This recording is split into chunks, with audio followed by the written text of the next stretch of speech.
Sweaty.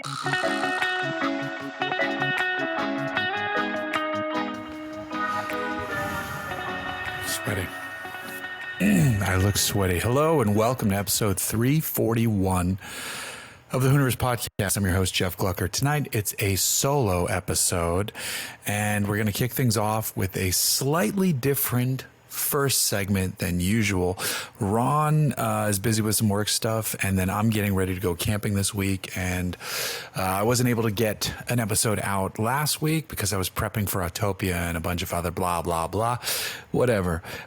So here's a quick segment that I recorded last week with a special guest.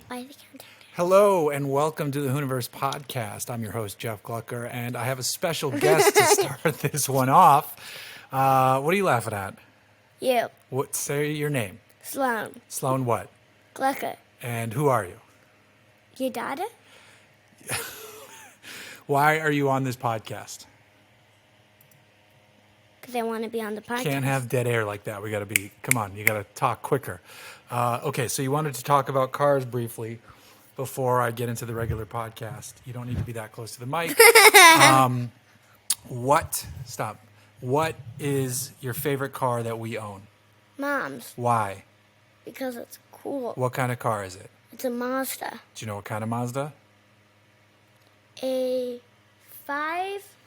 It's a CX-5, so that's pretty good. What's your second favorite car? The Jag. Why? Because it's the second coolest. Okay, and then where's the Montero? Third, because I thought you said it was 10th. Yeah, well, now it's third because I don't like any more cars. No, what's your favorite car that we've driven together? Starts with a T. A Tesla. Why? Because it has video games. Right, okay, good, but bad answer. What? What's your favorite color for a car? Blue. And where is your favorite place to go in a car? Target. I knew you were going to say Target. I meant like if we were driving somewhere on a vacation, where would you want to go? Hawaii. That's difficult since that needs a boat or a plane, most likely a plane. So that one's going to be tough.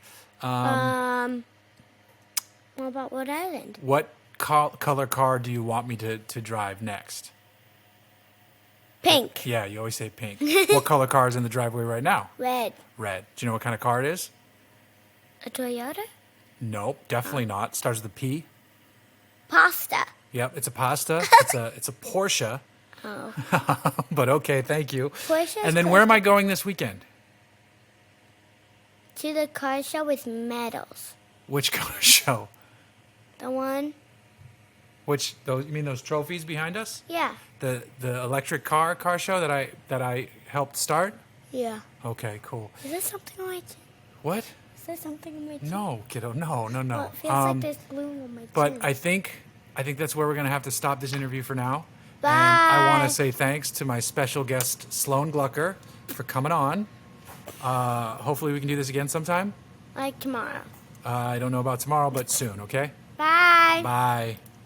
All right, enough of that. Back to the actual show. Like I said, this is episode 341. My daughter did not kill it. So she's been fired from the podcast. Maybe in the future, when she grows up and figures out that the Montero is the best car in the family, we'll get her back on. But until then, yeah, here we are. So welcome to the show. I just spent the last weekend in the Bay Area. We did Autopia Bay Area, and I wish Ron was here to talk about this one, so we'll talk about it more when he's back on. I actually would like to do a show with Brad, too, who is one of the co-founders of Autopia, along with myself and a few other folks. The show went as well as we could hope for it up there. Given the circumstances. A few people who had promised to be there didn't quite make it. They actually backed out the week of, which is always exciting. And then it's less of a custom scene up there like it was in the LA show, and that makes it a bit more difficult. And on top of that, we discovered that the Tesla California Owners Club was holding an event the same day as well. So the odds were stacked against us, but we got some very cool cars in there. We got some very cool people in there. And I think the people who showed, for the most part, were happy with how it all went down. On top of that, the venue was amazing. The Craneway in Richmond, California is a former Ford factory. And it's amazing that Ford won't get back to us to come to the show, since we recorded in an old Ford factory and they have a handful of electric vehicles on sale. You'd think they'd want to be there. Whatever. Pressing on, we have one more show contractually. I don't know if I'm allowed to say all this stuff. Contractually, we have one more show with Nissan. It will be an LA December show, and then we will evaluate what we want to do, if we want to do what we want to do going forward with Autopia. So that's where that stands now. I'm always open, so I'll give you guys the full behind the scenes on that at least. And then if we get Brad on, he'll either tell me to shut up or we'll go from there. So why is this so blue? Let me change the heat, the temperature of these lights here. Can I do that on this one? Warm that mofo up. Warm that mofo up. That's a little better. So the drive up, I drove it's still outside. I have a Porsche Taycan GTS sedan, and I have to tell you, it's pretty damn good. It has I'm one of the first journalists, along with Brad, actually, because we both had Taycans at this event, because we're bougie. They just updated the software on the cars for better route charge planning and better something else in there too, where if you pull into a charging station, and before, if you were like low, it would give you all the juice. But if you were, say you pull in at 50%, it's like, nah, you don't need all the juice. Now, if you pull in anything under 80%, it's like, give him the juice until he hits 80%, where everybody tails off at 80%. So the drive up went really well. I did 3 charging stops on the drive up, and they were all nicely quick. As soon as you cut through the Electrify America bullshit of finding, this charger doesn't work. All right, so I'm not going to get a 350. I'm going to find a 150 kilowatt charger, but it's cranking out 170 for some reason. Whatever, the car soaks it up. The Taycan's the fastest charging car in the States. It can do 270 kilowatts. I think Tesla's max at 250. And it went well. On the drive home, I started my trip with 30%, but I planned my charging stops more aggressively to sit there and wait. So I only needed 3 on the way home too. So I think theoretically, if you were much more conservative on the drive than and you did a full charge and then a stop and you got a full charge and then you kept going, I think you could do it in 2. Or you could definitely do it in 2. I'm thinking you could do it potentially in 1 charging stop. But you'd have to be really like mileage chasing at that point. 2, you could do comfortably.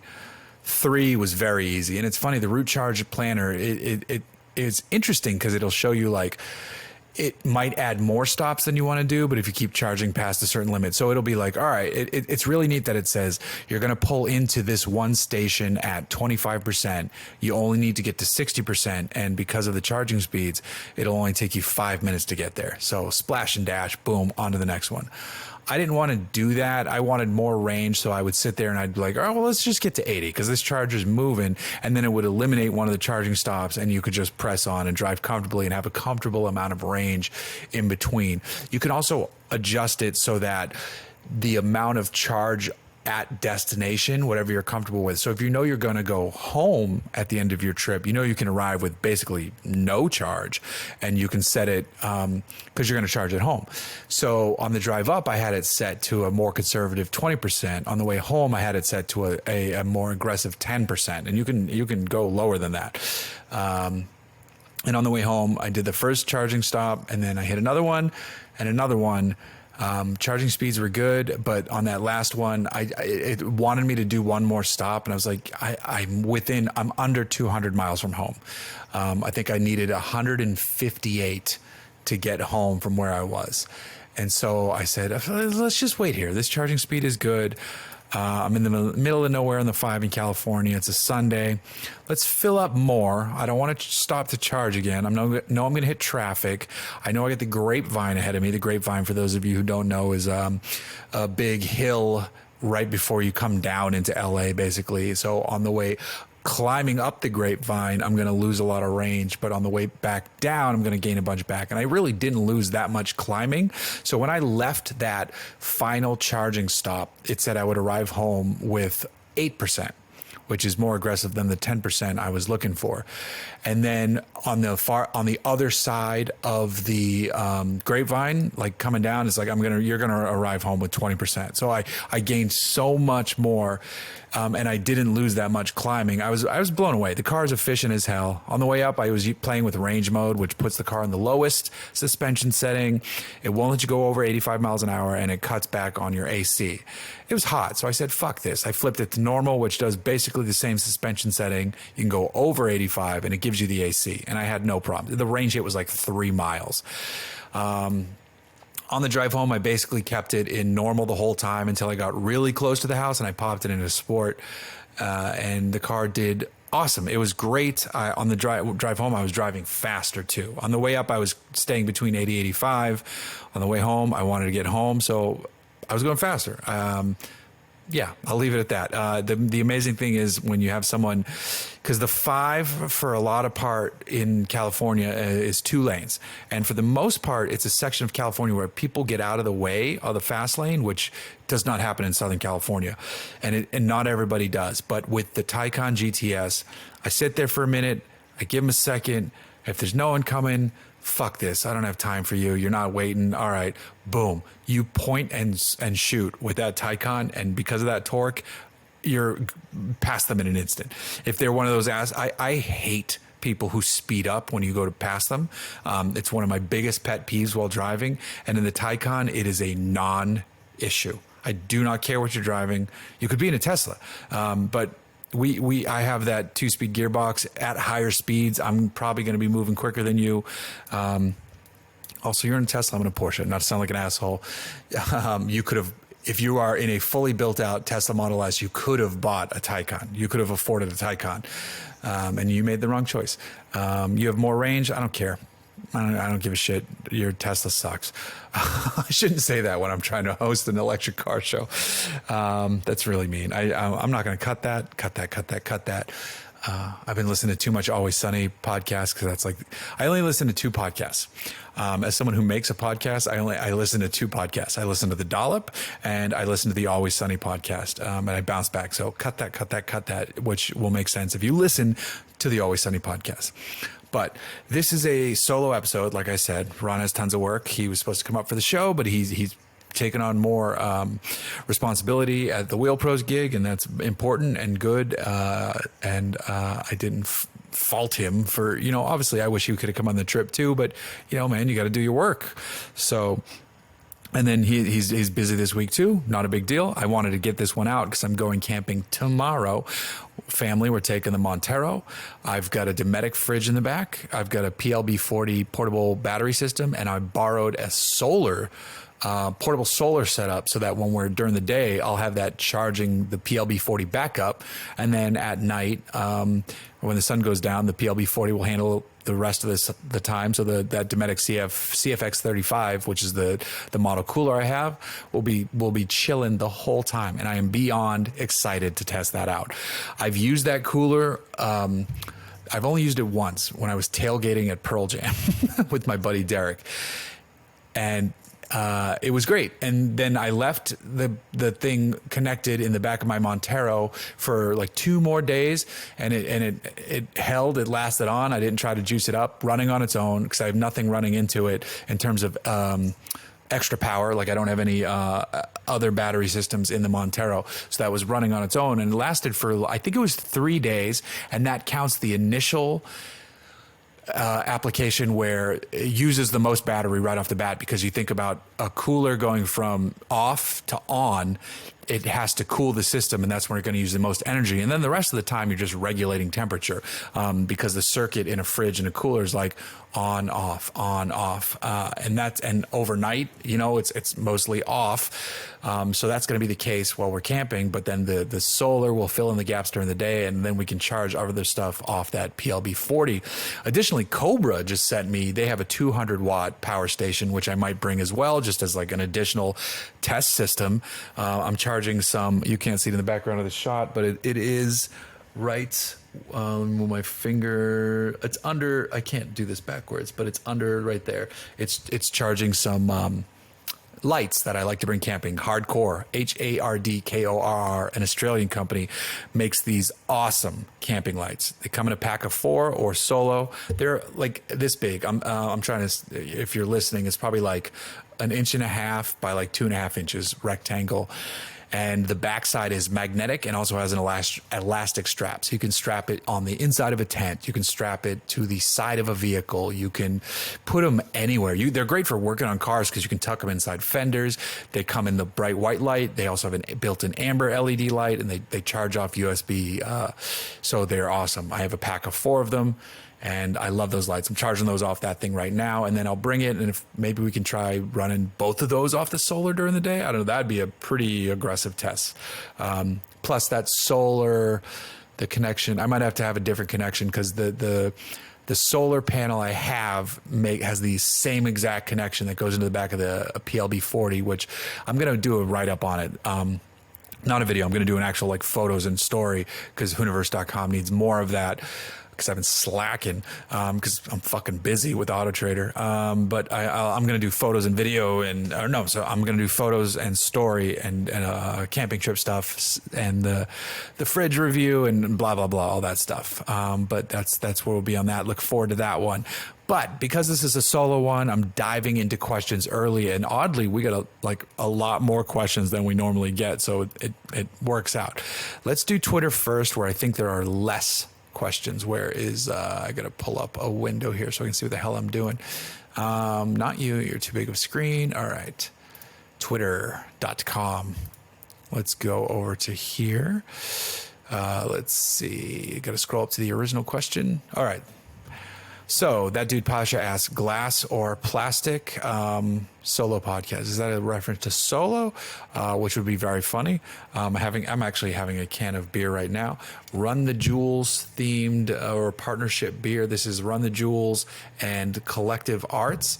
It's called the Get It Dry Hop Blonde, 5 liters, nice and simple. I have another beer in my fridge from them with a different brewery called Spaceway, and it's a 9.1% double IPA, and it is absolutely night juice.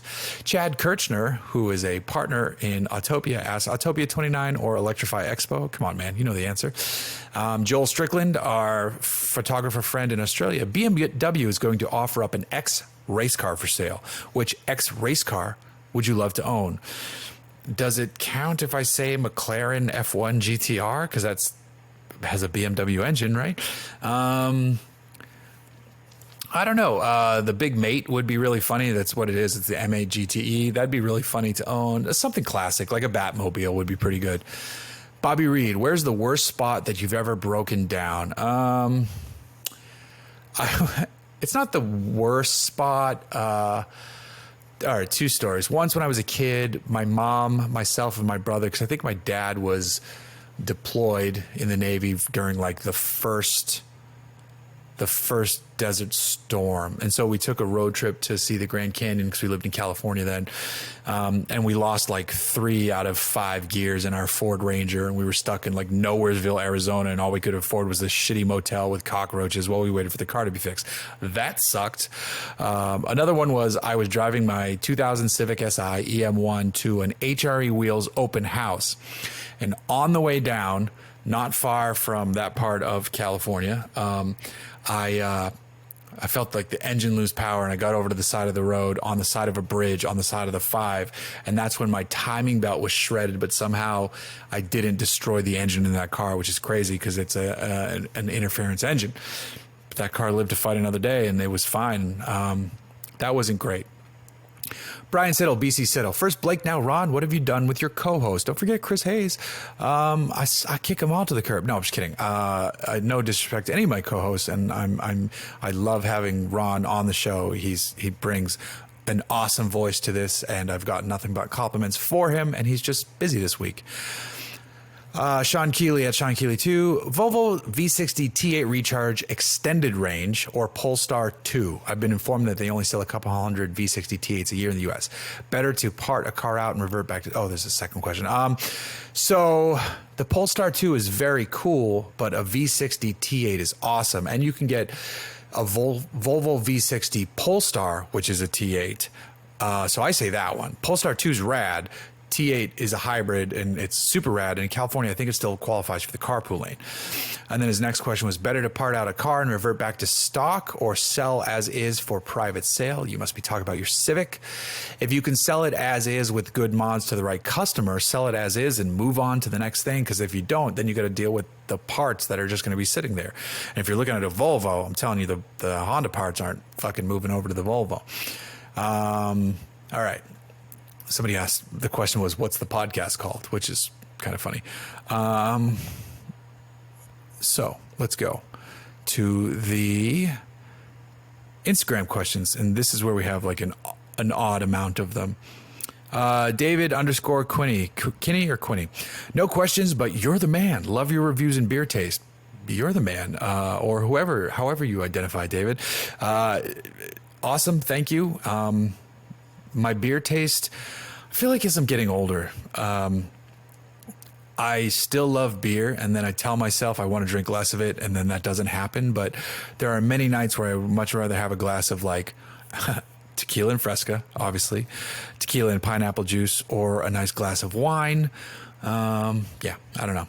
I'm sick of being fat from beer. So, but I do love beer. I'll never get rid of it. That means I just need to work out more to enjoy more of the beer. Press on regardless, which is a great account for Montero fans.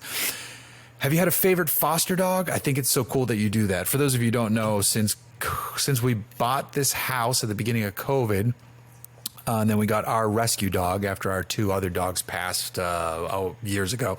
Our two dachshunds, Frank and Beans. I think we're on our 10th foster dog, and it's mostly been great. And there have been some bad foster dogs that have been frustrating and very difficult, and I couldn't wait for them to go away. Probably my favorite foster dog was this. If you go back into my Instagram at Hooniverse Jeff. We had a dog named Molly that was here with her sister. The sister got adopted first. Molly, we should have kept her. And it was the closest we ever came to keeping one of the dogs. We follow the family that adopted her, that they have another dog, and those two dogs like snuggle all the time. It's so cute. She's in a great family. However, Molly was awesome, and we probably should have kept her.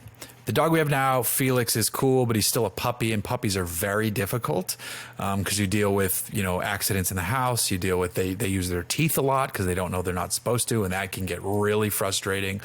But we've taught this dog to sit, stay down. We taught the dog to roll over, which is actually difficult for bigger dogs, but he does it, and he's a very smart dog. So but it's a dog with a lot of energy too. So someone who is okay with the energy and is not going to get frustrated and will teach this dog is going to be an amazing pet for someone.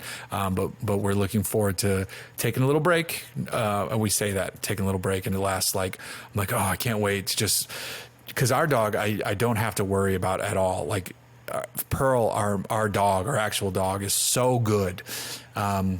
So I don't have to worry during the day. Like if we have to go out, she's fine at home. Like she won't go in the house.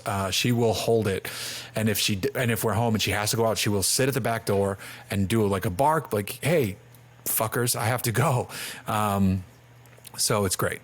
Yeah, Molly was our favorite. And Felix is the one we have now, and I'm ready for Felix to go, but Felix is going to be a very good dog for someone else. Car JK86. Can an adult sit comfortably in front of a toddler in a car seat inside a 911, a DB11, or an SL63? An SL63 doesn't have a back seat, I don't think. A DB11. So in the 911, no. You can get a kid back there, but I think you can only get a kid back there in a backwards facing car seat, so not a toddler, because I can't fit my daughter's booster seat in the back. It's the way the seat bottom is curved. it can't fit back there unless you're comfortable with them not sitting in a booster seat. And that's on you. I'm not going to make a judgment. DB11, Sloan has sat in it, and I don't remember if the front seat was comfortable or not. And in an SL63, I don't think there's a back seat. I could be wrong about that, but I don't think there is. I think that's a 2-seater, right? Or is that a 2+2? I should look this up so I'm not an idiot. SL63 seats. There is a back seat. Wow. That back seat looks atrociously uncomfortable, but it's flat. Either way, an adult is not sitting comfortably in front of that with a kid behind it. So I'll leave it at that. I didn't know there was a back seat in the back seat of it. I haven't driven an SL in ages and ages. Tyler Ruins Radio. When will the automotive world recognize Isuzu Amigo supremacy? Tyler's Amigo is awesome if you haven't seen it at Radwood. Daniel Robert Daru, Manx 2.0 thoughts. I was invited to that. I just didn't feel like going to Malibu because it's a fucking pain in my ass to get there.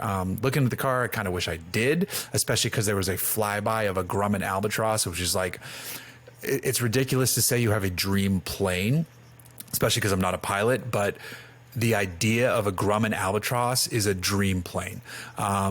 If you don't know planes, for those of you listening, it is an amphibious plane. Used to be a warplane a version of it was a warplane, but it's a bigger plane that can land and take off in water. They're so rad. But the Manx, I think it looks incredible. I think if they hit their 300-mile range, that's also incredible.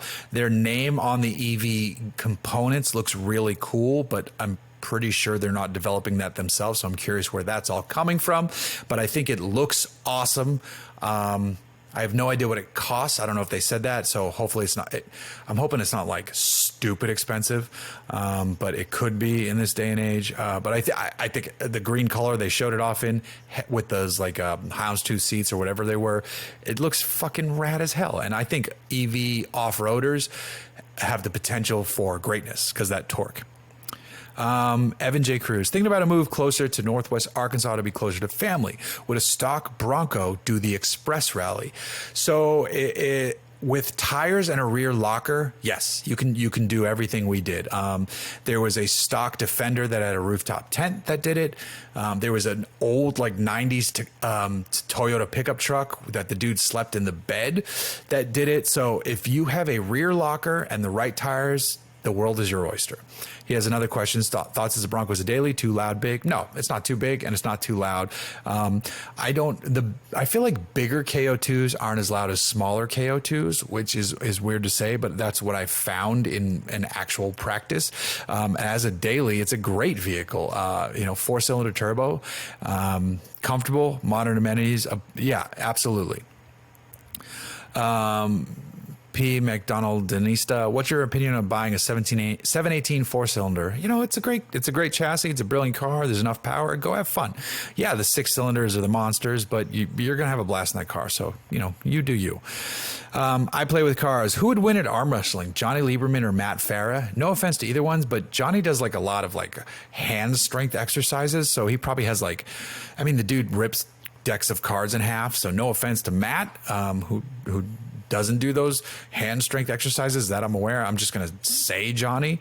But whatever, I don't know, maybe they should do it for charity. I play with cars. Again, if money wasn't a concern, what EV would you own? Easy answer. The wagon version of the Taycan 911 Turbo S. I think it starts at 192.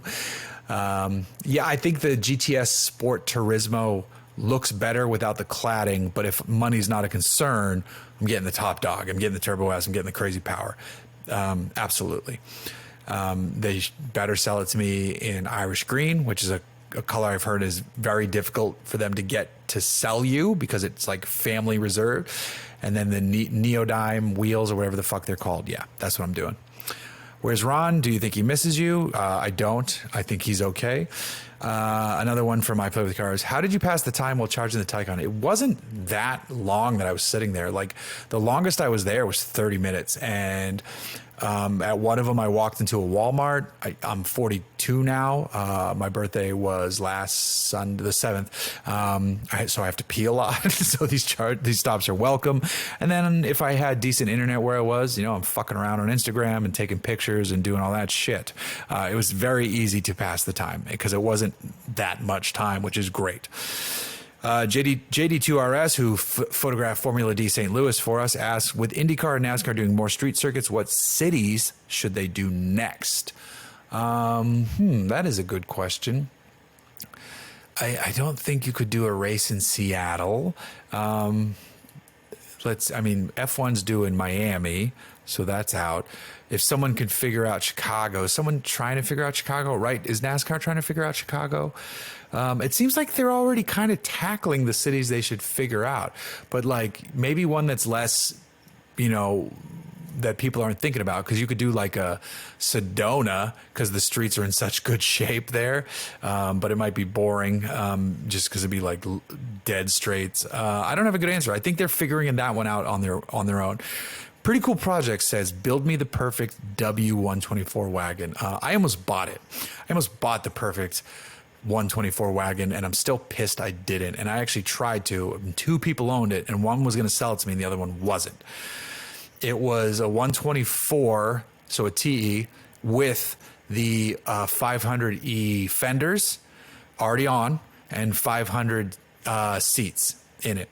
So the cool shit was done. The gearbox needed some attention, like it didn't have reverse or some shit. But the amount that they were going to sell it to me for would have left me more than enough money. This is pre-COVID too, before prices went like a really dumb amount of money. Not by them, but like by today's standards, which I'm talking like $1,500. And the car looked awesome with those fenders, and I still think about that car occasionally. And Andrew, if you're listening to this, I am still annoyed that I do not own it. It's that, yeah. So if you can put 500E body panels or E500 body panels on a 300 TE, fuck yes, that's how you do it. And then my wife actually wrote a question, which is hilarious. She wrote, first of all, how dare you? Which is very funny for us internally because we loved The Office, and that's one of our favorite jokes from the show, and we say it all the fucking time. And she said she was going to spam the show tonight with a bunch of questions, but she did the one. It was very funny. Thank you, sweetie. That's all I have on the question side of things tonight. So I wanted to get this done. I'm going camping. Some updates on the fleet while I'm here. Also a teaser. Ron sold the Tahoe, and I will let him tell you all about that in a future episode. On my shit, the Jag is still sitting there with its cooling fans not working. I'm assuming I blew a relay. OC Car said, just bring it by next week. We'll figure it out. We'll get that in and out for you. We'll fix that for you, which I really appreciate from them. Cause they were the last ones to fix the fans, but then I had the AC fixed, and then with the AC running, the lights running, the cooling fans running, it was like the electrical system went, I don't know what to do. So it didn't, and whatever. Montero, here's an update on the Montero. You know, I am not a rooftop tent guy. I've spoken against them. I'm never putting one on the Montero. I even designed my roof rack so that it can't fit a rooftop tent. Well, someone is sending me a rooftop tent, and it's a very lightweight and incredibly well-built rooftop tent from one of the best brands in the industry of rooftop tents. At least I think so. This thing only weighs like 60 pounds. And I might have to shave part of the up bars up front just because like they're exactly 50 inches wide inside diameter on the metal, and this tent needs 50 inches wide. So, but if I just like shave that down with a grind wheel or something, and then repaint with rust spray and then the black again to cover it up, they're sending it, and it weighs 60 pounds. So when I'm not using it, I don't have to be that guy running around with a permanent, like seemingly permanent rooftop tent. I can literally just tuck it in the corner of the garage like it's nothing. 60 pounds is nothing on the roof of a vehicle, which is also one of my concerns. I never wanted that much weight up there. I never wanted to tax my engine. You know, a whole bunch of reasons. That's an old engine on a very old truck. But when they said, hey, just, you know, this is this, they countered all my arguments. I'm like, fuck, give me the tent. And then on top of that, because my plan is to still do the 270 awning, I want to do the Dachi. It's an Australian company, so it's Dachi. I want to do the Dachi 270 up there, which basically my plan was to turn my truck into a California ranch. And now we're adding a second story. And my wife said, I would definitely rather sleep in the tent for sure than down on the ground in the awning. I'm like, well, then me and Pearl, our dog, you and Sloan go up in the tent, me and Pearl down on the ground where I will have way more room and it'll be great. You'll be up in the tent. I don't have to climb a ladder when I've been camping, drinking. Even better. This trip, we don't have the tent yet. We're staying in like a yurt. I'm still bringing the truck with all the cool shit. But yeah, stay tuned for me to do what I said I would never do to the Montero. One, I already did it with the roof rack. Two, now I'm doing it with a fucking rooftop tent. But get this. I'm going to have solar. I'm going to have the fridge. It's like full fucking overland. And the next step will be to swap that engine to make it much more effortless. And I don't want to do Montana, South Dakota place in this thing. I don't necessarily want to be the guy who pays $400 to do the fucking illegal smog shit. But I got to figure something out because I want that. I know I say it. I want that Cummins R28 in there so goddamn bad. It is a perfect engine for my application. And it would be a night and day change in that vehicle. And I want it. I just don't want to spend $9,000 on a fucking engine. But I don't know. I got to find a way to get one of those. And then I got to also think about gearbox because I don't know if the Montero manual gearbox is supposedly less stout than the automatic, but I'm so happy that mine doesn't have the automatic because I don't want to deal with that shit on like highway speed. I keep up with and pass traffic on California freeways in my Montero. No problem. It's not a point and shoot vehicle, but I am bombing down the highway at 80 miles an hour. I might be at 3,500 RPM, but I am there and I'm doing it. And I have plenty of rev range left in my tack at that point. So I'm not stressing about it. But Cummins R28, I think it makes a little bit more horsepower, but it makes fucking what are those 300 pound-feet of torque? God damn. I mean, it not only would it be great off the line around town, but literally climbing obstacles it'd be best. And then if I did that, then I'd add e-lockers and all that shit, and then all of a sudden the truck would be an absolute go anywhere beast. So I'm very tempted, but the amount of money at that point is I would have probably the world's most expensive outside of like an actual Dakar winning Pajero Montero, I would have the most expensive one. And that's fucking ridiculous. It wouldn't look like it, but the amount thrown in there and what it could do would be pretty awesome. So stand by for stupidity. It's not happening yet. I have to get rid of this goddamn Jag. And yes, I am ready to sell it at a moment's notice once I get the cooling fans going. But yeah, that's where we're at. So I'm going camping. I wanted to get an episode out though before I hit the road. And I want to thank you all for listening. Thank you all for tuning in. Go check out our shit on Blip Shift. I know we haven't updated the store in a while, but if you take a look, I appreciate that. And we'll see you next time. Ron will be back and we'll be good to go. Howdy, howdy. Adios.